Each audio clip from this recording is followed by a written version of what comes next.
In this video, I'm going to go over how to record data on a waveform and continue to collect it even when you change pages. When we come back, it continues to collect the data. Welcome to Cheap Controls. We make videos on things that we struggled with, hoping to help you so you don't. Consider subscribing and hitting that bell. I created this spreadsheet so I can go over the different aspects of the video. There's three parts, the Arduino and the Nextion, and the Nextion will be broke up into the control and the double EEPROM. What will happen is the Arduino is going to send a command or a value every 200 milliseconds, and it's going to send it directly to the double EEPROM. It's not going to send it to the waveform itself, it's just going to send it to a storage location in the double EEPROM, and like I said, it's going to happen every 200 milliseconds. The Nextion display is going to read from the double EEPROM every 50 milliseconds and write it to the display. I'm going to send values from the Arduino that are above 0. So when the value the Nextion's looking at, if it's 0, it's not going to do anything. I'm going to start at 10 and I'm going to go to 800. So I'm going to have a lot of different memory locations I'm writing to. When the Arduino sends the command, like let's just say it sent 50, it's going to be checking every 50 milliseconds and it's going to start at 10 also. Once it sees that there's a 50, it's going to write it to the display. It's going to reset that memory location to 0, and it's going to be looking at 11 at the next memory location. And then when the Arduino sends that value to it, 50 again, or 55 let's say, it'll write it to the display, it'll reset it to 0. The reason I'm going to do this looping thing is so when we go to the next page, or when we go to a different page and come back, while we're on the other page, the Arduino is going to continue to send data to the EEPROM, even though when we're not on the page where this timer is, it's not going to be pulling it. So the Arduino could be continually writing data. Let's say it wrote this data while we were on a different page and the timer wasn't running. When we come back to the page, the Nextion display will continue to collect this data and set it to 0 until it sees 0. And once it sees 0, it will stop and wait for the Arduino again.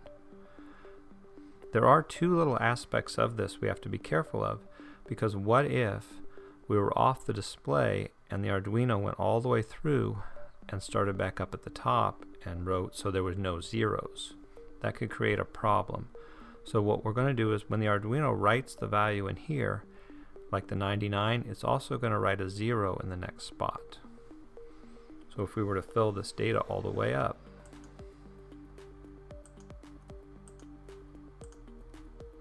and come back up, when it wrote the 77, it would also write a 0 there. And the next time it wrote data, it would erase this one. And so that way there's always a 0 in here. So the Nextion would know to grab this data, loop back around, and once it sees a 0, it knows to stop. In order to have a two-step error checking process, I'll also, as the Nextion reads from the memory, it's also going to write a 0. So it will delete the data that's in there as it pulls the data out. So we're going to be checking it on both ends. Now we're going to go to the Nextion. Now for the Nextion itself, on the waveform has no actions. It just plots data. But you have to know the ID of it, which is 5, and you have to set it to global. When you set it to global, when we go to page 1 and come back to page 0, it will hold the form where it was currently sitting. And that's important, so then when we add more points to it, it will continue to add on. Really, it adds on over here, but it appears like it's going this way. I have it set going right to left. The page 1 button, all it does is goes to page 1, and that's just for testing. And if I go to page 1, there's a button on page 1 that goes back to page 0. The reset button is going to set the memory location that the Nextion is reading from to 10, so it'll go back to the first memory location, and then we're also going to print a 1 to the Arduino. So the Arduino is going to receive a single character 1. I'm making this very simple for this. I'm not doing a lot with that. We're just looking for one character. If you had a case where the Nextion was sending more data or it was more complex, you'd have to be looking for it on the Arduino end, but for this test we're just looking for the 1. Then these two values are going to display the current memory location that we're writing to and the value. I can't really remember right now which one's which, but it'll be clear when we run it. And then I have this clear button that's just going to wipe the memory. So there's 1024 memory locations. They go from 0 to 1023. And we're just going to set them to 0. So when we press this button, it just erases the memory. And we have two variables. They also need to be global. They're both global. They're both numbers. One is the memory location. We're going to start it at 10. And we're going to go up to 800. And then we'll go back to 10. So we're going to loop from 10 to 800. So that makes it sound like we have 790 locations. But every memory location, if you're storing a value, takes 4 bytes. So it's going to take 4 memory locations. So the actual number of locations is going to be 790 divided by 4. And the other variable we're going to store is the value that we're reading out of the memory and writing to this waveform.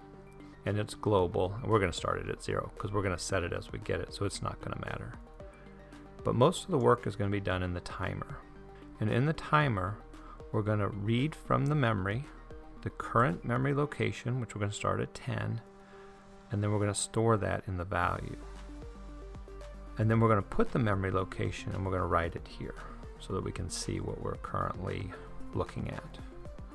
And when we collect that data, if it's not 0, because remember, if it's 0, we don't want to do anything. So if it's not 0, then we're going to place it here so we can visually see what the data is. And we're going to add it to this waveform because this is the function to add it to the waveform. So it's add the ID number, which is 5, the channel, which is 0, and then the value. And so it's going to write it to there. And then we're going to write 0 in that location because we're going to erase the memory location.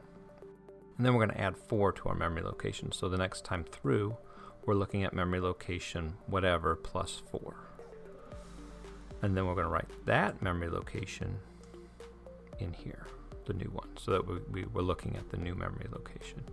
If the location is greater than 800, though, we have to reset it to 10.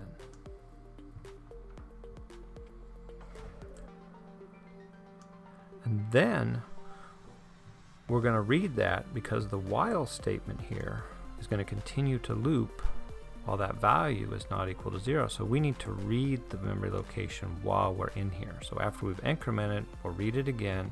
As long as it's not 0, we're going to do this again.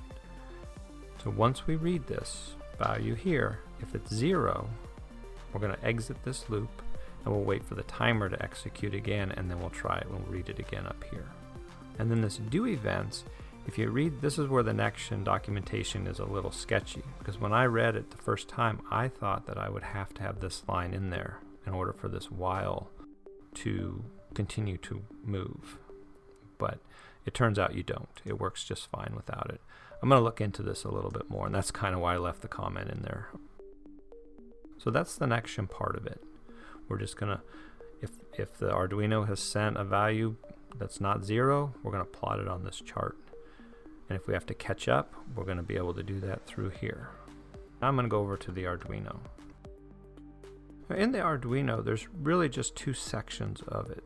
The area where we're collecting that 1 that we're sending on a reset, and the section that we're sending the data to the EEPROM. If you've seen my videos in the past, I don't use delay, I just do this asynchronously. So I need a couple of variables. I need the current milliseconds. I'm going to use radian count just because I'm going to send a sine wave up instead of just some data. I thought it would look nicer. I use this variable data from display, and then we're going to have the memory location set to 10, which that should make sense because we're using the memory locations 10 through 800.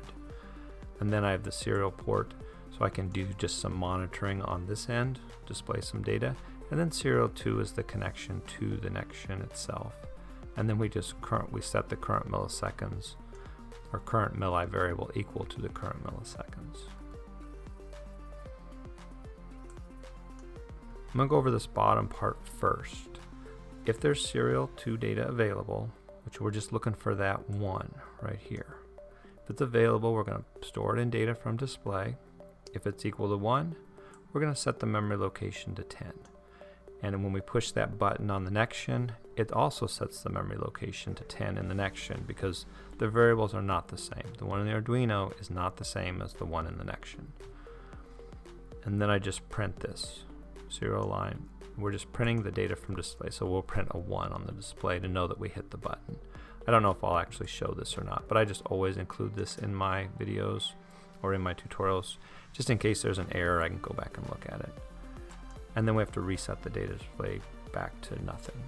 Because if we left it 1, the next time through it would be 11, and then 111, and 1111, and it would equate to false, and it wouldn't reset. So we need to set it back to nothing. This is where we do most of the work.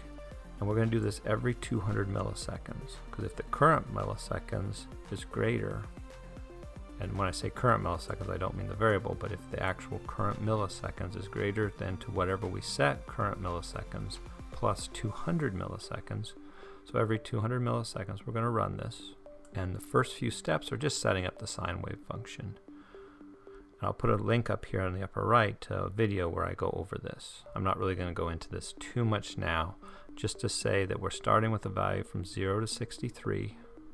We're changing it to 0.0 to 6.2 by dividing it by 10. And then we're going to use this function right here, which turns it into a value, not a linear value, but an exponential value from -1 to 1.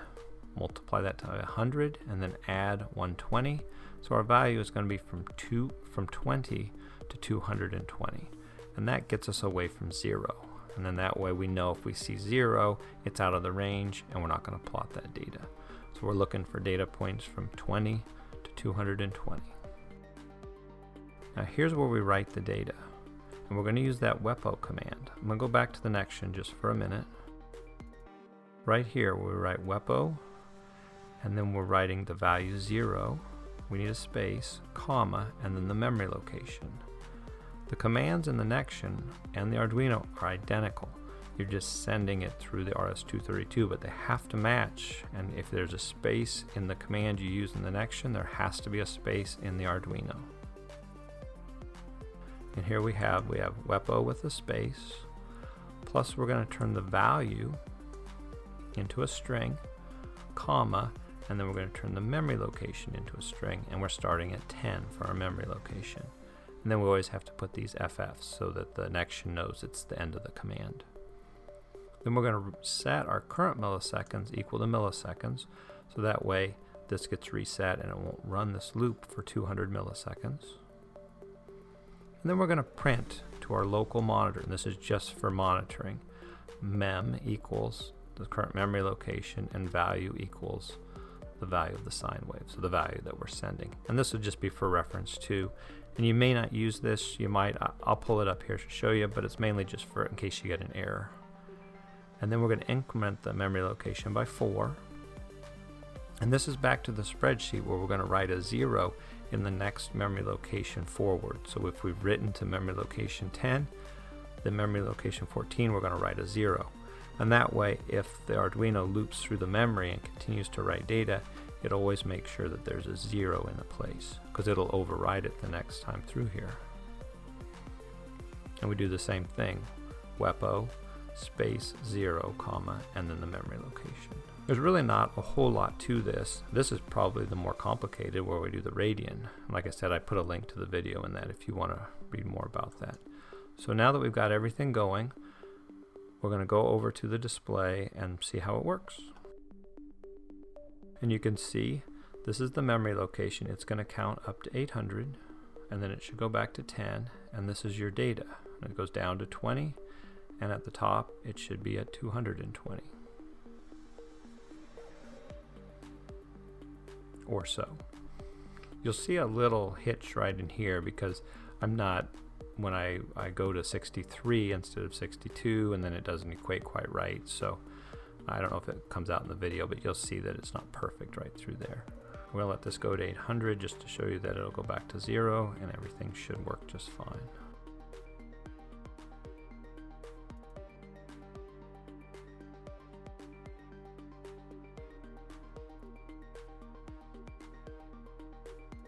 And it did.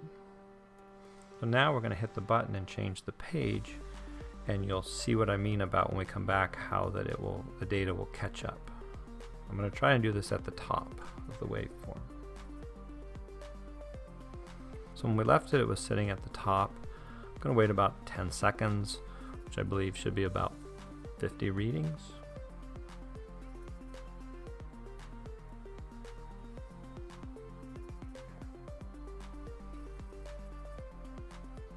And you can see that it shot down and caught. There was a little bit of a jerk. It's not perfect, but I guess what do you expect from a cheap display like this? But it does work. It does catch up, and everything stays in sync. Now there were some other features we did. We put this reset button on here. So the reset should reset both of these, the display and the Arduino, to 0. So we really shouldn't see anything other than these numbers. The waveform should continue to function just like normal when I hit it. And you can see that this went down and we didn't see any changes. I'm going to do it again. And it went down, but the waveform itself, there's really no change.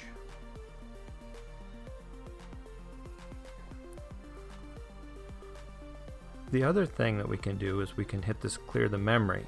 When we clear it, it's going to delete the complete, it's going to set all of the EEPROM to 0, and then, but the Arduino, its value isn't going to be reset to 0. But you'll notice that, which I found very interesting in this, is when I hit this, you'll see that this button will stay green until the function is completed. It doesn't just instantly clear the memory. It takes a little bit to do it. And you can see that the whole display locks while it's doing that.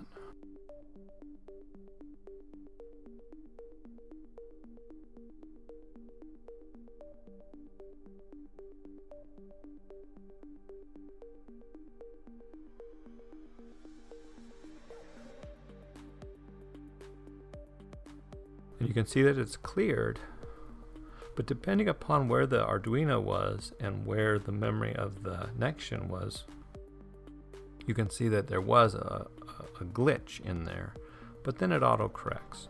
We'll let this go all the way up to 800 just to make sure that there isn't some other spot in there that causes a problem. But I'll fast forward this a little bit.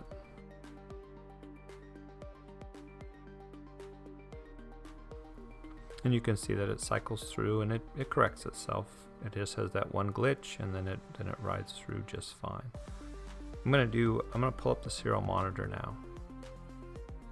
I'm gonna have the editor freeze it about here and go over that and see if we can get these to line up about perfect between these two, or see how close they are.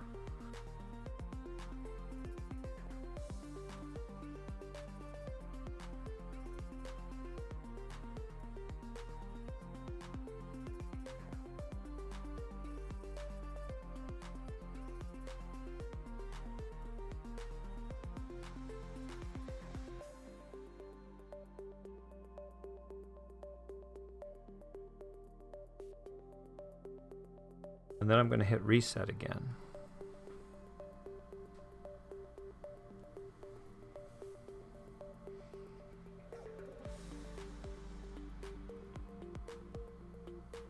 Then I'm going to hit the clear again on it, and just to see that the Arduino is should continue to send data to it.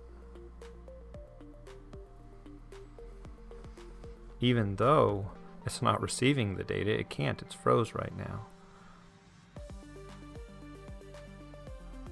Well, that's kind of interesting. It sent a 1. Let's stop the auto scroll. It sent a bunch of 1s to it.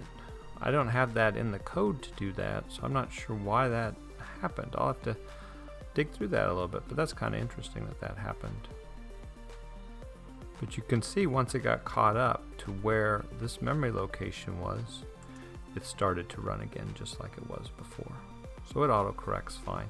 going to do another test where I'm going to reset the Arduino itself. So this will be sitting at memory location, let's say 100, and then we'll reset this.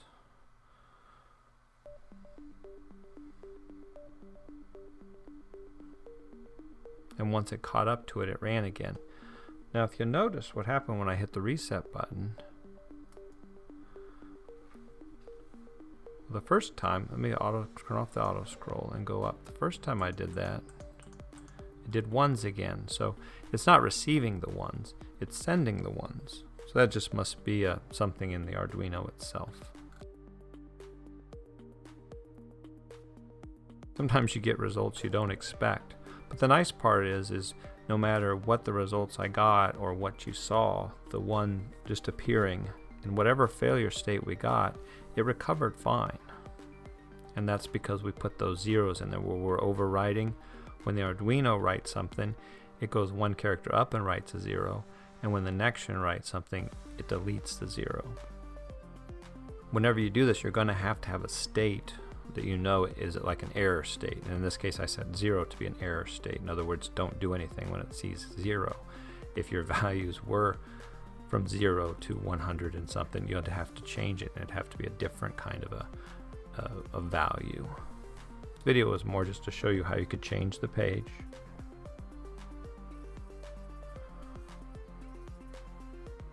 Wait a couple seconds or days, or depending on how fast you're collecting the data and how much EEPROM you have, and go back and it'll catch up.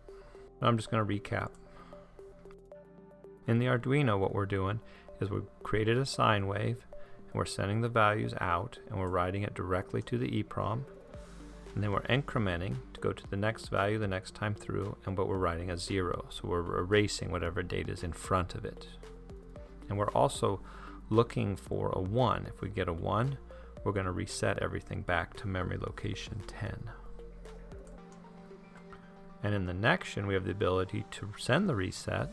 We also have the ability to clear all data, and we display what we're applying to the waveform. And we have a timer that runs every 50 milliseconds, and it just looks at the data at the next data point that it's assigned to, knowing that the Arduino is cycling. Even if it just sat at that same point, the Arduino would come back around, and we're going to plot the data as the Arduino applies it. Well, that's about it for this video. If you like what you saw, consider giving me a thumbs up, and also consider subscribing to the channel. Thanks for watching.